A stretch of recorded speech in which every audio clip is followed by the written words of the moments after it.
She believed she could. So she did. And then she built a business out of it. Good morning, everyone. I am Jasleen Kaur, Assistant Professor in the Department of Commerce and Management at PAL College of Technology and Management. And I am delighted to welcome you all to another insightful episode of the PAL College podcast series. Today's topic is Women Entrepreneurship in India. That perfectly reflects the spirit of innovation, leadership, resilience and self-reliance. आज की महिला सिर्फ अपने सपने नहीं पूरे कर रही, बल्कि नए एम्प्लॉयमेंट अपॉर्चुनिटीज भी क्रिएट कर रही है, इनोवेशन को प्रमोट कर रही है और भारत की इकोनॉमी को मजबूत बना रही है। डिजिटल इंडिया, स्टार्टअप इंडिया और आत्मनिर्भर भारत जैसे इनिशिएटिव्स के थ्रू विमेन एंटरप्रेन्योर्स विकसित भारत 2047 के विजन में भी एक इंपॉर्टेंट रोल प्ले कर रही हैं। To help us explore this inspiring topic, we are privileged to have with us Ms. Parul Singh, who brings valuable knowledge and experience in this field. Ma'am, a very warm welcome to the PAL College podcast series. It's truly a pleasure to have you with us today. Namaskar everyone. I am Parul Singh, Assistant Professor in the Department of Commerce and Management. It's my privilege to be here with you today to express my thoughts on a topic that is not only professionally significant but also personally inspiring: women entrepreneurship in India. Thank you, ma'am. Without taking much of your time, I would like to begin with the first question. That is, what is women entrepreneurship in your opinion? Women entrepreneurship is the active participation of women in establishing, managing, and expanding business venture by utilizing their skills, risk-taking capacity, and innovation to create sustainable economy and social value. Ma'am, women entrepreneurship is more than the ownership of a business. It represents women's ability to identify opportunity and to transform innovative idea into a successful business, to create value through using skills, innovation, risk-taking capacity and resource management. Ma'am, अगर हम भारत का इतिहास उठा के देखें तो past में entrepreneurship या बिजनेस स्टार्ट करना पूरी तरीके से पुरुषों का क्षेत्र माना जाता था, लेकिन समय के साथ साथ इस सोच में बहुत बड़ा बदलाव आया है। आज महिलाएं सिर्फ बिजनेस का हिस्सा ही नहीं बल्कि health care, education, agriculture, finance, technology में अपना महत्वपूर्ण योगदान दे रही हैं और एक सफल उद्यमियों के रूप में अपना पहचान बना रही हैं। आज महिलाएं अपने इनोवेशन और मेहनत के बल पर न केवल अपने सपनों को साकार कर रही हैं बल्कि जॉब अपॉर्चुनिटीज क्रिएट कर भारत की अर्थव्यवस्था को मजबूत बनाने में महत्वपूर्ण योगदान दे रही हैं। Ma'am, I strongly believe that women bring a unique approach to entrepreneurship. आज जहां हर एंटरप्रेन्योर एक सफल और एक प्रॉफिटेबल बिजनेस की नींव रखता है, भारत जैसे देश में जहां रिश्तों और विश्वास को भारतीय संस्कृति में विशेष महत्व दिया गया है, तो ये गुण महिलाओं का एक बहुत बड़ी ताकत बन जाते हैं। तो महिलाएं अपने व्यवसाय की नींव या कहें तो फाउंडेशन इस आधार पे रखती हैं कि वो एक सस्टेनेबल और लॉन्ग टर्म रिलेशनशिप अपने कस्टमर के साथ बिल्ड करेंगी, साथ ही साथ एक प्रॉफिटेबल बिजनेस की भी वो राह चुनती हैं। Thank you ma'am for explaining that so clearly. इसी कॉन्टेक्स्ट को आगे बढ़ाते हुए I would like to ask, women entrepreneurship India के इकोनॉमिक और सोशल डेवलपमेंट के लिए इतनी इम्पोर्टेंट क्यों है? मैम, ये एक बहुत ही इम्पोर्टेंट क्वेश्चन है। अगर हम इंडिया के डेवलपमेंट की बात करें तो वुमेन एंटरप्रेन्योरशिप सिर्फ एक वुमेन एम्पावरमेंट का ही इशू नहीं है बल्कि इकोनॉमिक ग्रोथ, एम्प्लॉयमेंट जनरेशन और सोशल ट्रांसफॉर्मेशन में भी मेजर पिलर बन रही हैं। इनिशियली शी वर्क्स अलोन, पर जैसे जैसे वो देखती हैं कि डिमांड इंक्रीज होती है, she hires 10 to 15 women from her villages. अब हम देख सकते हैं कि एक छोटे व्यवसाय ने कैसे उस पूरी लोकल सिटी के इनकम को बढ़ा दिया है। दूसरा इम्पोर्टेंस हम देख सकते हैं फाइनेंशियल इंडिपेंडेंस। जब वुमेन अर्न करना शुरू करती है तो उसकी डिसीजन मेकिंग पावर फैमिली में बढ़ती है and then she contribute more towards better family welfare, education, health care and overall social development. मैं आपको इसे एक एग्जाम्पल के साथ समझाना चाहूँगी। ड्यूरिंग द कोविड-19 pandemic, Thousands of women started home-based businesses like baking, tailoring, and online clothing store. And many of the families survived financial just because of these businesses. Next importance मैं बोलना चाहूँगी employment generation. आज India में MSME employment generation का बहुत ही important role play कर रही हैं। कई सारे वुमेन लेड प्रोग्राम्स भी इसी इकोसिस्टम का एक इम्पॉर्टेंट पार्ट बन रहा है। Suppose one women start a boutique, she may employ a tailor, an embroiderer, a delivery boy और an accountant। तो हम ये देख सकते हैं कि छोटे से बिजनेस ने मल्टी लाइवलीहुड क्रिएट किया है। नेक्स्ट अपॉर्चुनिटी या हम इम्पोर्टेंस देख सकते हैं रूरल इंडिया। आज बिजनेस सिर्फ सिटीज तक ही लिमिटेड नहीं है।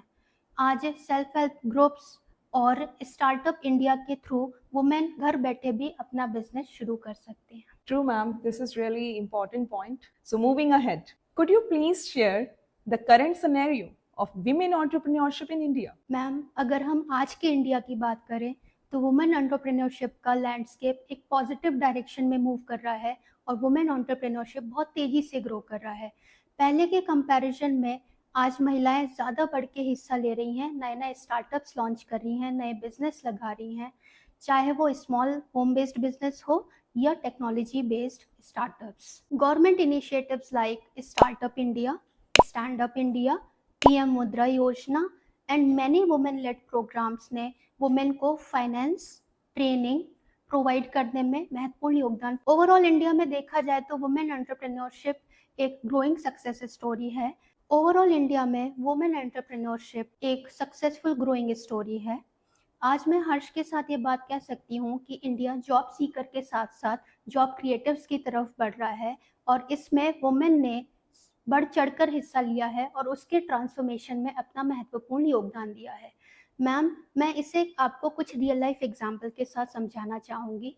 फाल्गुनी नायर, फाउंडर ऑफ नायका, जिन्होंने अपने कॉर्पोरेट करियर के बाद 50 ईयर्स की एज में नायका कंपनी स्टार्ट की, जो आज इंडिया की top most leading beauty platform है और उन्होंने इंडिया के सक्सेसफुल एंटरप्रेन्योर में अपना नाम शामिल कराया।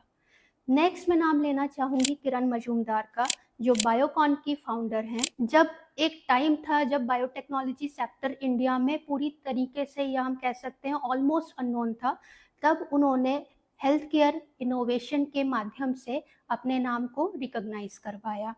नेक्स्ट एक बहुत ही पसंदीदा मेरा नाम लेना चाहूँगी गज़ल अलग को, जो फाउंडर है मामा अर्थ की, जिन्होंने पेरेंटिंग और सेफ स्किन केयर की प्रॉब्लम को आइडेंटिफाई करके उसको अपॉर्चुनिटी में चेंज किया और एक सक्सेसफुल प्रोडक्ट को क्रिएट कर दिया। तो ये ऐसे कुछ एग्जांपल्स हैं जो हमें बताते हैं कि वुमेन एंटरप्रेन्योरशिप कितना important. So this was really informational. This was really informational, ma'am. आपने करंट सिनेरियो को बहुत अच्छे से एक्सप्लेन किया, लेकिन मैं कहना चाहूँगी जहाँ अपॉर्चुनिटीज़ होती हैं वहाँ कुछ चैलेंजेस भी होते हैं। So moving ahead, I would like to ask, so according to you, what are the biggest challenges faced by women entrepreneurs today, and how is the vision of Atmanirbhar Bharat helping them to overcome these challenges? Ma'am, ये एक बहुत ही relevant और thought provoking question है। India ने women entrepreneurs को promote करने में काफ़ी प्रोग्रेस की है, बट कहीं ना कहीं हम देखते हैं कि जेंडर इंक्लूजन अभी भी अचीव नहीं हुआ है। पॉजिटिव साइड्स देखें तो वुमेन फाउंडर्स आज health care, education, fintech, sustainable technology, e commerce और सोशल मीडिया के क्षेत्र में बढ़ चढ़कर हिस्सा ले रहे हैं और गवर्नमेंट इनिशिएटिव जैसे stand up India, PM Mudra Yojana इनको स्ट्रेंथन कर रहे हैं। Research and industry report consistently हमें दिखाते हैं कि आज भी वुमेन एंटरप्रेन्योर्स को ओवरऑल वेंचर कैपिटल का बहुत रिलेटिवली स्मॉल शेयर मिलता है and as per national sample survey only 14% women get funded. इन चैलेंजेस भी देखने को मिलते हैं। इंडस्ट्री और रिसर्च रिपोर्ट हमें कंसिस्टेंटली ये दिखाते हैं कि आज भी वुमेन एंटरप्रेन्योर्स को ओवरऑल वेंचर कैपिटल का रिलेटिवली स्मॉल शेयर ही मिलता है। As per national sample survey only 14% women get funded. कई बार तो वुमेन को, इन्वेस्टर्स को अपनी क्रेडिबिलिटी शो करने के लिए कई एफर्ट्स लगाने पड़ते हैं। तो पहला चैलेंज तो सबसे पहले मैं कहूँगी कि फंडिंग का होता है। नेक्स्ट चैलेंज है वर्क लाइफ और फैमिली लाइफ को बैलेंस करना। थर्ड चैलेंज कहीं ना कहीं सोसाइटी का माइंडसेट भी एक बहुत बड़ा बैरियर आ जाता है वुमेन एंटरप्रेन्योर्स के सामने। आत्मनिर्भर की बात करें तो आत्मनिर्भर भारत का उद्देश्य इंडिया को इकोनॉमिकली सेल्फ रिलायंट बनाना है, और इंडिया की इकोनॉमी तभी सेल्फ रिलायंट होगी जब हर गांव की और हर शहर की महिलाएं बढ़ चढ़ कर वुमेन एंटरप्रेन्योरशिप में हिस्सा लेंगी और फाइनेंशियली इंडिपेंडेंट हो जाएंगी। Very well explain ma'am. इसी के साथ जुड़ा है मेरा अगला सवाल। ऐसे कौन से सेक्टर्स हैं जो विमेन एंटरप्रेन्योर्स को सबसे प्रॉमिसिंग अपॉर्चुनिटीज ऑफर करते हैं? मैम, देखा जाए तो social media, technology and AI ने वुमेन एंटरप्रेन्योरशिप में बढ़ चढ़कर हिस्सा लिया है और एक गेम चेंजर के रूप में काम कर रहे हैं। AI enabled educational platform women establish कर सकती हैं। Health care sectors, digital marketing initiatives and AI का यूज़ करके कई सारे बिजनेसेस किए जा सकते हैं। अगर हम एग्जाम्पल के तौर पे देखें तो एक वुमेन एआई का यूज़ करके स्टूडेंट्स के लिए ऑनलाइन करियर गाइडेंस प्लेटफॉर्म बना सकती हैं और स्मॉल एंटरप्राइज के लिए AI enabled customer support system या एक प्लेटफॉर्म खोल सकती हैं। तो मैम, ऐसे कुछ ऑनलाइन प्लेटफॉर्म्स हैं और कुछ गवर्नमेंट इनिशिएटिव्स हैं जो वुमेन एंटरप्रेन्योर्स को आगे बढ़ा सकते हैं। हाँ, बट वुमेन एंटरप्रेन्योरशिप में आगे बढ़ने से पहले मैं यही कहूँगी कि सबसे पहले जो आपने सपना देखा है उसे सिर्फ सपने तक ही मत रहने दीजिए, उसे अपने स्किल्स बनाइए, अपने स्किल्स को आइडेंटिफाई करिए। सपोज एक वुमेन एआई का यूज़ करके स्टूडेंट्स के लिए करियर गाइडेंस प्रोग्राम बना सकती हैं या स्मॉल एंटरप्राइज के लिए एक AI enabled customer support platform भी बिल्ड कर सकती हैं। अगर हम डिजिटल कॉमर्स की बात करें तो इंस्टाग्राम, व्हाट्सएप बिजनेस, फ्लिपकार्ट और अमेजन ने एंटरप्रेन्योर्स के लिए बहुत ही इजी वे बना दिया है और अब आज घर पे बैठी महिला भी अपने प्रोडक्ट को नेशनल और इंटरनेशनल लेवल तक through using Instagram and WhatsApp business वो अपना प्रोडक्ट सेल कर सकती हैं। मैम, बहुत ही इंटरेस्टिंग सेक्टर्स बताए आपने। एआई और टेक्नोलॉजी सिर्फ फीमेल्स के लिए नहीं, सबके लिए अपॉर्चुनिटीज क्रिएट कर रही हैं।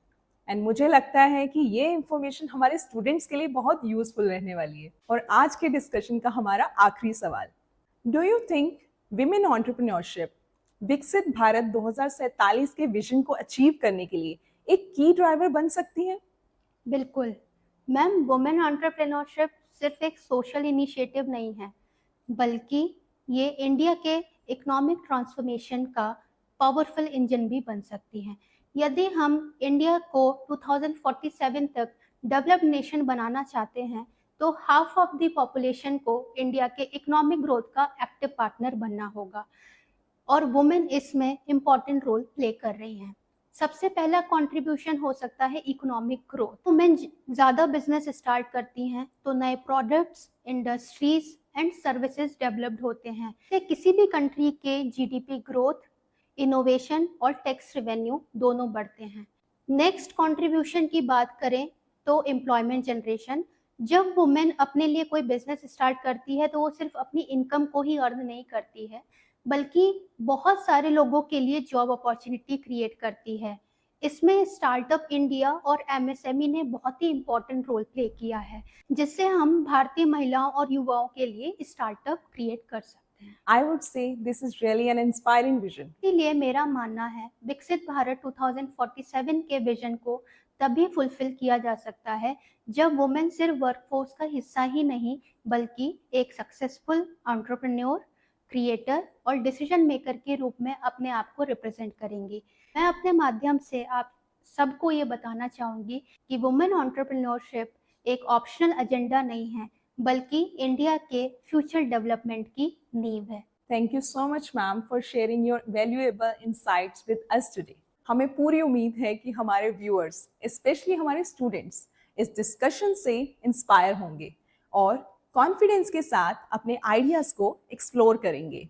Stay connected with the Pal College podcast series until we meet again with another inspiring guest and another thought-provoking topic. Stay connected, stay inspired, and keep learning. Thank you for watching.